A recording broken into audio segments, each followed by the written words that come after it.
नमस्कार, मैं हिमांशी अरोड़ा। स्वागत है आप सभी का जस्ट इंडिया में। चलिए रुक करते हैं आज की खास खबरों की ओर। खबरों के प्रायोजक हैं आरोग्य मास्क लगाएं, कोरोना से सुरक्षित रहें। Kamal Chalk Industries, a trusted school of chalk, manufacturers and suppliers of chalk, color chalk, duster, mask, sanitizer, etc. Asian colour coated Ispat limited, आपका विश्वास हमारी पहचान। मेडिफिर international, taken a step to keep you safe from corona virus. रंज किया showroom in Rohtak and Bahadurgarh. Showroom पर आएं, test drive लें और गाड़ी बुक कराएं। बीजेपी के राष्ट्रीय अध्यक्ष जेपी नड्डा के काफिले पर गुरुवार को पश्चिम बंगाल में तृणमूल समर्थकों ने पथराव किया था। बुलेट प्रूफ वाहन होने से नड्डा बच गए, लेकिन पार्टी के राष्ट्रीय महासचिव कैलाश विजयवर्गीय के बाएं हाथ में लिगामेंट फ्रैक्चर हो गया है। शुक्रवार को उनकी मेडिकल रिपोर्ट सामने आई। विजयवर्गीय ने गाड़ी का शीशा टूटने के बाद हमलावरों के पत्थरों को हाथ से रोका था। इसी दौरान उनके हाथ पर चोट लग गई। हड्डियों को जोड़ने और गतिविधियों को करने में लिगामेंट सहायक होता है, इसलिए जब भी किसी स्थिति में लिगामेंट पर ज्यादा दबाव पड़ता है तो वो टूट जाता है। बता दें कि नड्डा के बंगाल आगमन के खिलाफ प्रदर्शन कर रहे लोगों ने डायमंड हार्बर से गुजर रहे उनके काफिले को रोकने की कोशिश की। इसी दौरान पथराव किया गया। काफिले में शामिल बीजेपी महासचिव कैलाश विजयवर्गीय की गाड़ी का शीशा भी टूट गया। इस हमले में वे बाल बाल बचे। पश्चिम बंगाल में बीजेपी के राष्ट्रीय अध्यक्ष जेपी नड्डा के काफिले पर हमले के बाद राजनीति तेज हो गई है। बीजेपी ने टीएमसी पर हमले का आरोप लगाया है। वहीं ममता बनर्जी ने कहा कि जब उसका दिल्ली में घेराव होता है तो बीजेपी चुप क्यों रहती है। बता दें कि कोलकाता से सिर्फ 65 किलोमीटर दूर 24 परगना जिले के डायमंड हार्बर में जेपी नड्डा के काफिले पर पथराव किया गया था। हरियाणा में निजी क्षेत्र में 75% आरक्षण को चुनौती देने वाली याचिका पंजाब और हरियाणा हाईकोर्ट द्वारा खारिज कर दी गई है। हरियाणा सरकार द्वारा कहा गया है कि अभी तक इस बाबत कोई अधिसूचना जारी नहीं की गई। इस पर अभी राज्यपाल के हस्ताक्षर भी नहीं हुए हैं। पंजाब और हरियाणा हाईकोर्ट ने कहा कि याचिका प्रीमैच्योर है, इसलिए इस पर सुनवाई करने का कोई औचित्य ही नहीं है। हाईकोर्ट द्वारा याचिका वापस लेने की छूट देते हुए उसे खारिज किया गया। बता दें कि इस मामले में इंडस्ट्रियल वेलफेयर एसोसिएशन ने हरियाणा सरकार की नई नीति को हाईकोर्ट में चुनौती दी थी। इसे उद्योग के लिए घातक करार दिया गया था। इंडस्ट्रियल वेलफेयर एसोसिएशन पंचकुला की तरफ से संजय राठी द्वारा दायर याचिका में मांग की गई कि हाईकोर्ट सरकार की इस नीति को रद्द करे। बता दें कि हरियाणा में निजी क्षेत्र की नौकरियों में स्थानीय युवाओं को 75% आरक्षण के लिए विधानसभा में विधेयक लाया गया था। आरक्षण का प्रावधान 50,000 मासिक तक के वेतन की नौकरियों में होगा। राज्य में चल रही निजी क्षेत्र की उन कंपनियों, सोसाइटी, ट्रस्ट, साझेदार फर्म पर यह कानून लागू होगा जिसमें 10 से ज्यादा कर्मचारी कार्य करते हैं। सदन में यह विधेयक उप मुख्यमंत्री दुष्यंत चौटाला द्वारा रखा गया था। हरियाणा में सरपंच के चुनाव की तारीख तय हो चुकी है। जनवरी 2021 में हरियाणा के सरपंचों का कार्यकाल समाप्त होने जा रहा है और प्रदेश में किसान आंदोलन भी उग्र होता जा रहा है। ऐसे में लग रहा था कि प्रदेश में सरपंच के चुनाव में देरी हो सकती है, लेकिन हरियाणा के मुख्यमंत्री मनोहर लाल ने स्वयं प्रदेश में सरपंच के चुनाव से संबंधित बड़ी घोषणा की। मुख्यमंत्री मनोहर लाल खट्टर ने कहा, पंचायतों के चुनाव का 5 वर्ष का कार्यकाल पूरा हो चुका है और निश्चित रूप से कार्यकाल की समाप्ति पर कभी भी जनवरी 2021 में ये चुनाव संभावित है। निश्चित रूप से हम ये चुनाव समय पर करवाएंगे।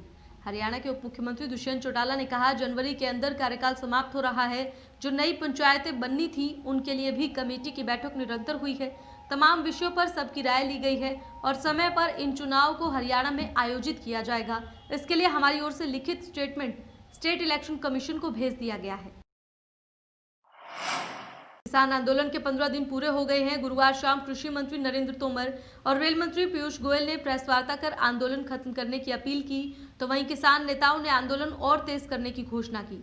सिंघू बॉर्डर पर किसान नेता बूटा सिंह ने कहा कि कानूनों को रद्द करने के संबंध में कोई फैसला नहीं हुआ है, इसलिए अब प्रदर्शनकारी ट्रेनें भी रोकेंगे। दूसरी ओर नए संसद भवन की नींव रखने के दौरान पीएम नरेंद्र मोदी ने यह कहा कि सिख गुरु नानक देव जी ने बताया है, जब तक दुनिया रहे तब तक संवाद चलता रहना चाहिए। मोदी ने आगे कहा कि देश में पॉलिसी में अंतर हो सकता है, लेकिन हमारा अंतिम लक्ष्य लोगों की सेवा ही है। शहीद आजम भगत सिंह के पोते यादवेंद्र सिंह संधू किसान आंदोलन का समर्थन करने टिकरी बॉर्डर पर पहुंचे। देखिए उन्होंने इस दौरान क्या कुछ कहा। आज संघर्ष सिर्फ किसानी का नहीं है, हिंदुस्तान में भी हमेशा ही कहा जाता है तो हिंदुस्तान में एक था इंडिया और एक है भारत, यानी भारत। सानू दसिया गया है 70 से 80% साढ़े देश की आबादी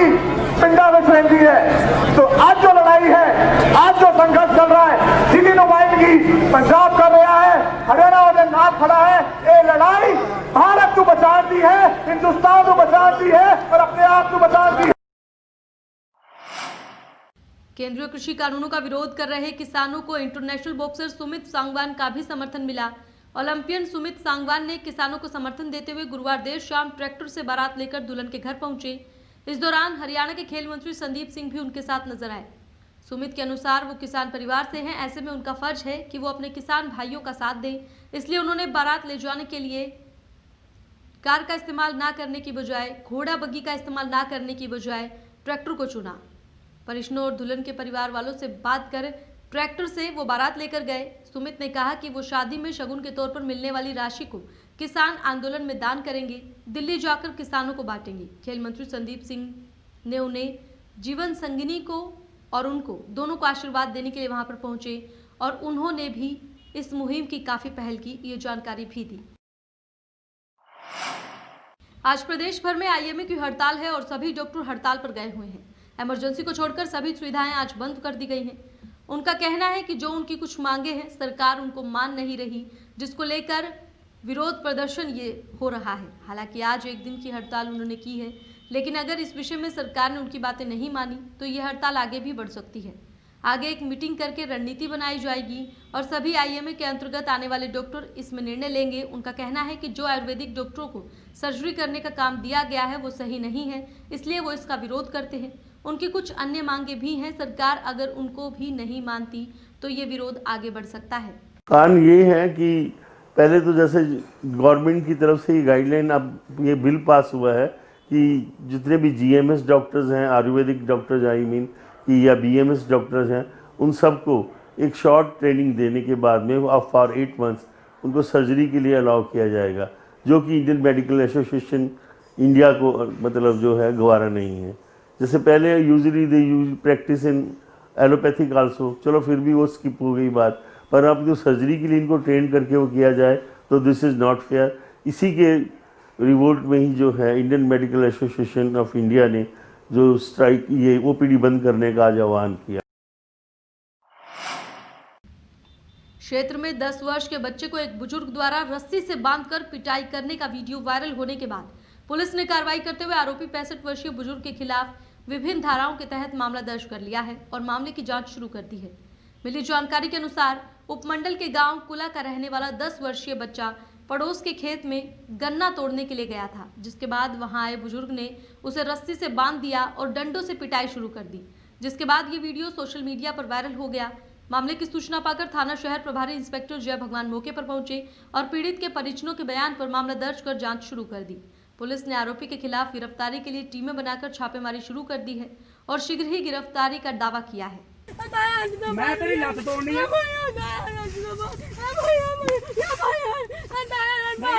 आओ गन्ने खाओ, गन्ने गन्ने नहीं हाँ पोले मारे मोटे भाजी कितना छड़ाऊगा रोज भाजी मेरे नाल नहीं रखी तो मैंने कहना मैं तेरे नाल चलदा वो गली पै गए तोते के लोग क्या करे। ये वीडियो वायरल हमारे संज्ञान में आई थी और उसी टाइम मैंने पर्चा दर्ज कर लिया है और ये जल्द ही गिरफ्तारी की जाएगी। किन धारा में मामला दर्ज किया गया सर इसमें? ये 323, 342 और 75 जुनाइल एक्ट की। तो कोई टीमें बनाई गई सर इसके लिए? हाँ, इसके लिए टीमें बनाई गई और इसको जल्द ही मुलजिमों को गिरफ्तार किया जाए। और इस खबर पर ज्यादा जानकारी के लिए टोहाना से संवाददाता सुशील हमारे साथ जुड़ गए हैं। सुशील, आपसे जानना चाहेंगे सबसे पहले मामले में अपडेट।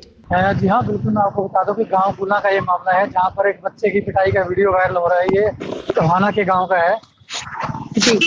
तो यहाँ पे अभी पुलिस ने मामले में कार्रवाई करते हुए मुकदमा दर्ज कर लिया आरोपी बुजुर्ग के खिलाफ और उसकी गिरफ्तारी के लिए छापेमारी की जा रही है और पुलिस द्वारा शीघ्र गिरफ्तारी का दावा किया जा रहा है जी। फिलहाल बच्चे की हालत की अगर बात की जाए तो मानसिक स्थिति उस वक्त जी हाँ, बिल्कुल। जो बच्चे को जो चोट मारी गई उसके बाद उसे अस्पताल में ले जाया गया जहाँ उसका मेडिकल कराया गया था और उसके बाद उसका इलाज करवाया जा रहा है और वो फिलहाल जो बताया जा रहा है कि मानसिक रूप से पूरी तरह से पीड़ित है, जिसके बाद परिजन लगातार उसे गिरफ्तारी की मांग कर रहे हैं कि आरोपी को गिरफ्तार किया जाए और पुलिस की टीमें लगातार अभी छापेमारी कर रही है। बिल्कुल, जो वीडियो वायरल हो रहा है सुशील इस वक्त, जिसमें एक बुजुर्ग बेरहमी से बच्चे को पीटता हुआ दिखाई दे रहा है। कानून है कि स्कूल में भी फिलहाल बच्चों को पीटा नहीं जा सकता, उसके बाद इस तरीके का वीडियो वायरल होना, तो पुलिस की ओर से क्या कुछ कहा जा रहा है, क्या क्या कार्रवाई वहां पर की जा सकती है? जी हाँ, बिल्कुल। मैं आपको बता दूं कि टोहाना के गांव कुला में ये बच्चा है 10 वर्ष का, जो गांव के खेत में गन्ना तोड़ने के लिए गया था। उसके बाद एक बुजुर्ग ने जो इसे पकड़ लिया, उसके बाद रस्सियों से इसे बांधा गया और मारपीट करते हुए इसको बुरी तरह से पीटा गया है। जिसके बाद लड़का अपने घर पहुंचा और परिजनों को पूरे मामले की सूचना उसने दी, बताया, और परिजनों से पहले अस्पताल में लेके गए, उसका इलाज करवाया और अब पुलिस को शिकायत दी गई है। पुलिस ने जो नाइल एक्ट 75 धारा 323 व 342 के तहत मामला दर्ज किया है और फिलहाल जो है गिरफ्तारी की जा रही है। जी, बहुत बहुत शुक्रिया इतनी ज्यादा जानकारी देने के लिए। खबरों के प्रायोजक थे Kamal Chalk Industries, a trusted school of chalk, manufacturers and suppliers of chalk, color chalk, slate pencil, duster, dustless chalk, housekeeping material, mask, sanitizer, hand wash. Office number 201, first floor, Town Center Mall, D Park, Model Town, Rohtak. Corona महामारी से लड़ने के लिए आरोग्य mask लाया है आपके लिए सबसे आधुनिक मास्क। इसके साथ ही आपको मिलेगी आधुनिक पीपीई किट, वो भी बहुत ही सस्ते रेट पर। contact@arogyamask.com पर जाएं और हमसे संपर्क करें या फिर www.arogyamask.com से जुड़ें। इसके साथ ही आप हमें कॉल कर सकते हैं। हमारा पता है Anand international, plot number 181, Panipat, Haryana.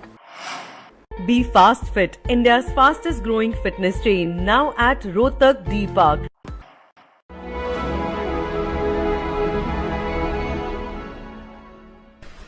चाचा, आपने नया घर बनवाया है तो घर की छत पर कौन सी शीट लगवाई है?